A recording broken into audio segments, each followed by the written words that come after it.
जिस उम्र में आमतौर पर बच्चे कॉलेज जाने की तैयारी करते हैं, नई नई जगह घूमने की तमन्ना रखते हैं, टेक्नोलॉजी के साथ कदम से कदम मिलाकर चलना चाहते हैं, उस उम्र में उज्जैन का 20 साल का एक लड़का अपराध की दुनिया में अपने नाम का खौफ पैदा करके इस दुनिया को अलविदा भी कह चुका था। किसी भी काम को करने के लिए उम्र नहीं, जिगरा चाहिए। ये बेशक एक फिल्म का डायलॉग हो, पर ये 20 साल के इस गैंगस्टर पर बिल्कुल सटीक बैठता था, जिसके पास उम्र भले ही नहीं थी, पर जिगर और सनक ऐसी थी कि 16 से 18 साल की उम्र में ही उसकी सोशल मीडिया प्रोफाइल का स्टेटस था, वह कुख्यात बदमाश, हत्यारा और अपराधी है। कोई सा भी विवाद हो, कैसा भी विवाद हो, तो उससे संपर्क जरूर करें। आज इस वीडियो में हम बात करने वाले हैं भारत की सबसे छोटी उम्र के गैंगस्टर दुर्लभ कश्यप के बारे में, जिसे उज्जैन का कोहिनूर भी कहा जाता था। आज हम आपको बताएंगे कि कैसे दुर्लभ इस अपराध की दुनिया में आया और क्यों उसका मर्डर कर दिया गया। आंखों में काजल, माथे पे काला टिक्का, गले में काले रंग का कपड़ा और बहुत सी मालाएं। कोई पहली नजर में देख ले तो यही समझे कि कम उम्र में कोई साधु बन गया है, पर जिन्होंने दुर्लभ का नाम सुना था वो जानते थे कि इस चेहरे और लुक के पीछे एक खूंखार अपराधी था, जो डर को अपनी जेब में लेकर चलता था। कुछ ऐसा ही था दुर्लभ कश्यप। दुर्लभ 20 साल की उम्र में कुख्यात अपराधी बन चुका था। वह हर समय पिस्तौल अपनी कमर में दबाकर चला करता था, एक गैंग चलाया करता था। बालिग और नाबालिग सभी तरह के लोग इस गैंग में शामिल थे, जो दुर्लभ के एक इशारे पर मरने और मारने को तैयार रहा करते थे। दुर्लभ कश्यप अपने आप को महाकाल का भक्त बताता था। दुर्लभ के पिता की माने तो दुर्लभ एक बहुत ही होनहार छात्र था। उसे हिंदी, इंग्लिश के साथ फ्रेंच भाषा का भी ज्ञान था। दुर्लभ भी और बच्चों की तरह खेलने का शौक रखता था। उसे बास्केटबॉल खेलना बहुत पसंद था, पर किस्मत को शायद कुछ और ही मंजूर था। कह सकते हैं कि दुर्लभ का एक छात्र से गैंगस्टर बनने में सबसे बड़ा रोल दो चीजों का था, जिसमें से एक था उसके माता पिता का। दुर्लभ जब छोटा था तभी से उसके माता पिता अलग हो गए थे। पिता इंदौर में रहते थे और माँ उज्जैन में एक गवर्नमेंट स्कूल में टीचर थी। पहले कुछ साल दुर्लभ पिता के पास रहा, उसके बाद वह अपनी माँ के पास उज्जैन आ गया। क्योंकि माँ एक वर्किंग वुमेन थी, तो उनके पास दुर्लभ को देने के लिए पर्याप्त समय नहीं था, पर पैसे जरूर थे, जो दुर्लभ को हर महीने मिल जाया करते थे, जिसे दुर्लभ अपने दोस्तों के साथ जाकर उड़ा दिया करता था। फिर साल आया 2016 का, जब उज्जैन में सिंहस्थ कुंभ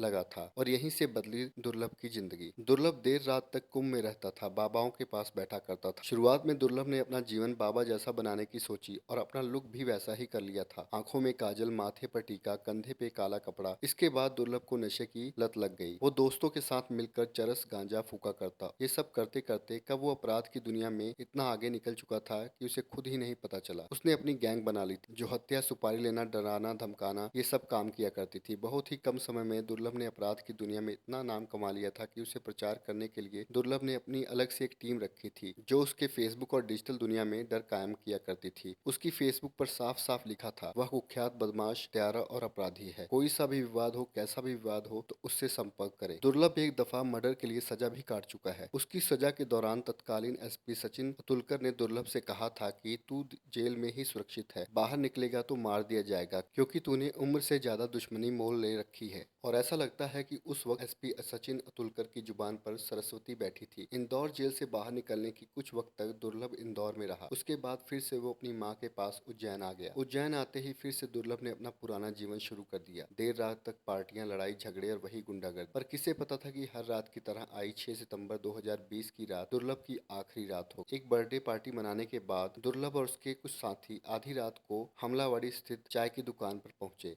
इसी बीच शाहनवाज, उसका भाई और उसके कुछ साथी भी वहां पहुंच गए। दोनों पक्षों में किसी बात को लेकर विवाद हो गया। इसी बीच दुर्लभ ने शाहनवाज पर फायर कर दिया, जिससे वो घायल हो गया। इससे गुस्साए शाहनवाज के साथियों ने जवाब में हमला कर दिया और दुर्लभ को करीब 34 बार चाकुओं से गोदा। दुर्लभ पर जब तक हमलावर हमला करते रहे, तब तक उसकी सांस चलती रही। इस हमले के बाद दुर्लभ की मौके पे ही मौत हो गई। अपराध की दुनिया बेशक मखमली लगती हो, पर यह खत्म हमेशा या तो सलाखों के पीछे होती है, या फिर गैंगवार, या फिर पुलिस एनकाउंटर पर। और ऐसा ही कुछ हुआ दुर्लभ के साथ। दुर्लभ अपराध की दुनिया में बड़ी तेजी से भागा, पर शायद वो भूल गया था कि अपराधी कितना भी बड़ा क्यों ना हो, उसकी उम्र हमेशा कम ही होती है। तो ये थी दुर्लभ कश्यप की कहानी। अगर आपको हमारी ये कहानी पसंद आई हो तो हमारे चैनल को सब्सक्राइब कीजिए और इस वीडियो को लाइक कीजिए। धन्यवाद।